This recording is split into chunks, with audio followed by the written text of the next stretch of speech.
বহাগৰে আবেলি গধূলিব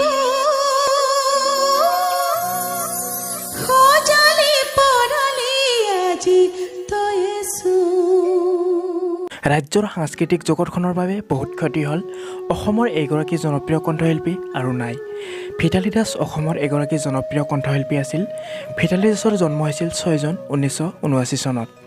ভিতালী দাসে কণ্ঠদান কৰা ভিচিডিসমূহ হৈছে জানমণি, জনবাই, ৰাংঢালী, ৰহেদৈ, বগীতৰা, এনাজৰী। ভিতালী দাসৰ এতিয়া বয়স হৈছে 41 বছৰ আৰু আজি 21 তাৰিখ 4 মাৰ্চ 2021 চনত 7:05 শেষ নিশ্বাস ত্যাগ কৰে এইগৰাকী জনপ্ৰিয় কণ্ঠশিল্পীয়ে। 16 এপ্ৰিলৰ পৰা কৰোণাত আক্ৰান্ত হৈ আছিল এইগৰাকী জনপ্ৰিয় কণ্ঠশিল্পী আৰু ভিতালী দাসৰ আত্মাই চিৰশান্তি লাভ কৰক তাৰেই কামনা কৰিলোঁ। ওম শান্তি।